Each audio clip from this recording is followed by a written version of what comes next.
Hello दोस्तों, welcome back to Sunday series. Robert Kiyosaki द्वारा लिखी गई पुस्तक रिच डैड पुअर डैड में पैसों का मैनेजमेंट कैसे करना है बहुत अच्छे से बताया गया है। रिच डैड पुअर डैड किताब पैसों के बारे में अमीर लोग और गरीब लोग अपने बच्चों को क्या सिखाते हैं इसके बारे में पूरी जानकारी दी है।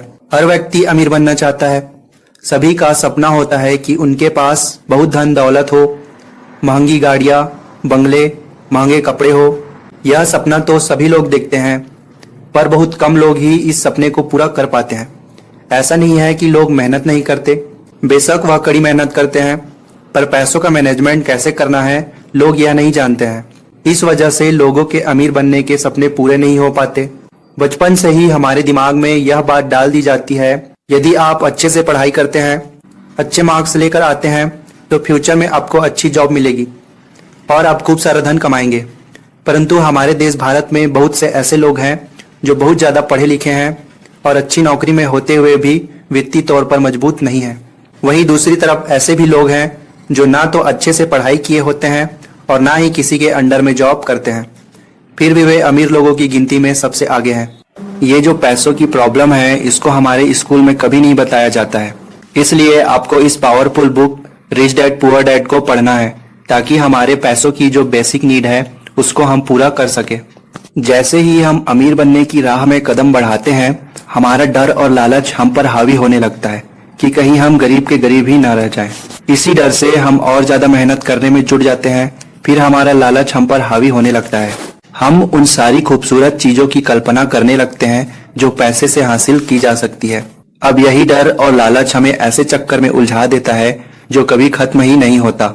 तो हम अब और मेहनत करते हैं कि और ज्यादा कमा सके और फिर हमारा खर्च भी उसी हिसाब से बढ़ने लगता है। इसको ही अमीर डैडी रेट रेस कहते हैं। अब इसका नतीजा ये हुआ कि हम पैसे कमाने के लिए हद से ज्यादा मेहनत करते हैं, खर्च करते हैं। ये एक ट्रैप है और आपको लालच और डर का ये ट्रैप अवॉइड करना चाहिए, क्योंकि हम में से अधिकतर लोग जो अमीर होना चाहते हैं इसी ट्रैप का शिकार हो जाते हैं। पैसे के पीछे मत भागिए, बल्कि पैसे को अपने पीछे भगाने के लिए मजबूर कर दीजिए। आपकी नौकरी लगी है तो काम पर ये सोचकर मत जाइए कि हर महीने आपको एक पे चेक लेना है, क्योंकि वो पे चेक आपके सारे बिल्स मुश्किल से ही भर पाता है, जो हर महीने की कहानी बन जाती है। फिर तंग आकर आप कोई दूसरी नौकरी ढूंढकर और ज्यादा मेहनत करने लगते हैं, लेकिन तब भी आप पैसे के लिए ही काम करते हैं और बार बार आप उसी चीज को दोहराते रहते हैं, जो अमीर डैडी के हिसाब से रेट रेस कहलाता है। कोई भी व्यक्ति सिर्फ पढ़ाई और नौकरी के दम पर ही गरीब और अमीर नहीं हो सकता है। इसके लिए आपको फाइनेंशियल मैनेजमेंट को समझना बहुत जरूरी है। चलिए आप सभी को इस फाइनेंस मैनेजमेंट को रॉबर्ट कियोसाकी द्वारा लिखित पुस्तक रिच डैड पुअर डैड की समरी से समझाते हैं। रॉबर्ट कियोसाकी के दो पिता हैं, जिनमें एक अमीर है और एक गरीब है। अब आप सोचेंगे दो पिता कैसे? एक उनके जन्मदाता है जो कि गरीब थे और दूसरे पिता उनके बेस्ट फ्रेंड के पिता थे, जिन्हें रॉबर्ट अपना पिता मानते थे। एक पिता जो गरीब है, बहुत ही ज्यादा पढ़े लिखे हैं, और उनके दूसरे पिता जो अमीर हैं, उन्होंने अपने स्कूल की पढ़ाई भी पूरी नहीं की है। दोनों ने अपनी जिंदगी में बहुत कड़ी मेहनत की थी और दोनों ही अपने क्षेत्र में सक्सेस भी प्राप्त की थी। पैसों को लेकर उन दोनों की राय भी बिल्कुल अलग थी। इसे हम कुछ पॉइंट्स की मदद से समझते हैं, जिनमें पहला पॉइंट है सोच। रॉबर्ट कियोसाकी के पहले पिता का मानना था कि वह कोई वस्तु खरीद नहीं सकते, जबकि दूसरे पिता इस बात से चिढ़ते थे। दूसरे पिता रॉबर्ट को हमेशा समझाते थे कि तुम किसी चीज को कैसे खरीद सकते हो, इस बारे में सोचो। पहले पिता की सोच नकारात्मक है, वहीं पर दूसरे पिता की सोच प्रश्नवाचक है। नकारात्मक सोच बात को वहीं पर खत्म कर देता है, जबकि प्रश्नवाचक सोच हमें सोचने पर मजबूर कर देता है कि हम कैसे किसी वस्तु को हासिल कर सकते हैं। जब कोई व्यक्ति अपने दिमाग में यह सोच लेता है कि वह किसी वस्तु को नहीं खरीद सकता, तो उसका दिमाग भी काम करना बंद कर देता है। लेकिन जब कोई व्यक्ति अपने दिमाग से प्रश्न करता है तो उसका दिमाग काम करना शुरू करता है। दिमाग प्रश्नों के उत्तर ढूंढने लगता है। इसका मतलब यह है कि दिमाग को नकारात्मक चीजों से दूर रखो और दिमाग को उसका काम करने दो। इससे दिमाग एक्टिव रहेगा और धीरे धीरे स्ट्रांग हो जाएगा। दूसरा पॉइंट है जोखिम। रॉबर्ट के पहले पिता का मानना था कि आपको जोखिम नहीं उठाना चाहिए। आप अच्छे से पढ़ाई करो, अच्छे मार्क्स लेकर आओ तथा सेफ और सिक्योर जॉब करो। वहीं दूसरी तरफ रॉबर्ट के दूसरे पिता सिखाते थे कि जोखिम को कैसे मैनेज किया जा सकता है। पढ़ाई करो और अपने पैसे को काम पर लगाओ। तीसरा पॉइंट है संपत्ति और दायित्व में अंतर का पता होना। हमें अपनी संपत्ति और अपने दायित्व का पूरा ज्ञान होना चाहिए। संपत्ति से धन में वृद्धि होती है, दायित्व से धन या पैसों में कमी आती है। यदि आप अमीर बनना चाहते हैं तो आप संपत्ति खरीदें, जैसे जमीन, बॉन्ड, शेयर इन्वेस्टमेंट और आदि। और यदि आप गरीब ही रहना चाहते हैं तो आप दायित्व, जैसे लोन पर लिया गया फर्नीचर, गाड़ी, लग्जरी प्रोडक्ट्स, ये सब खरीदें।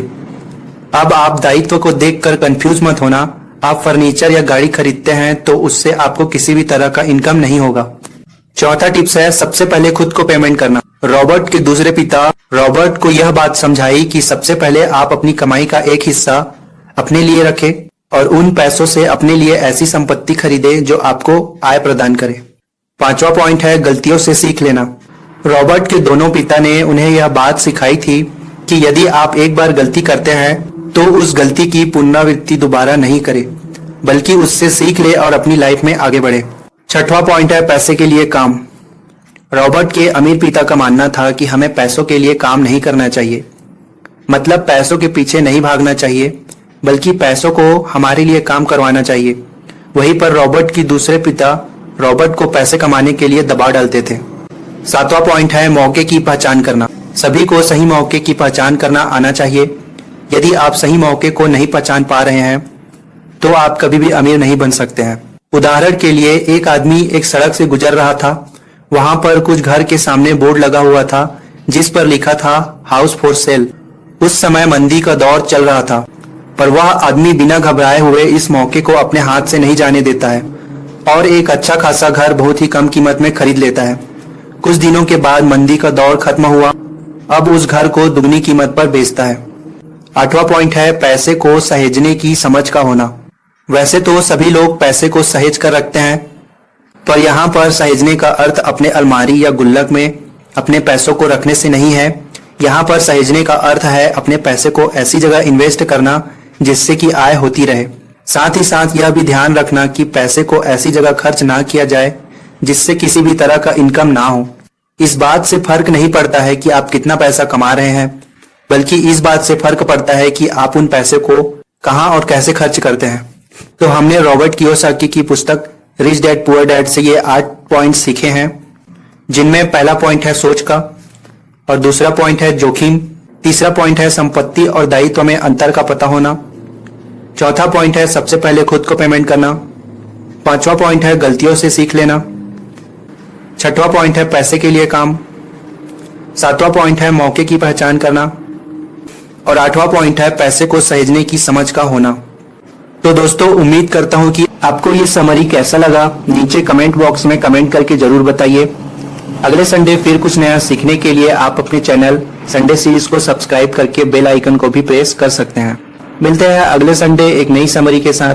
तब तक के लिए जय हिंद।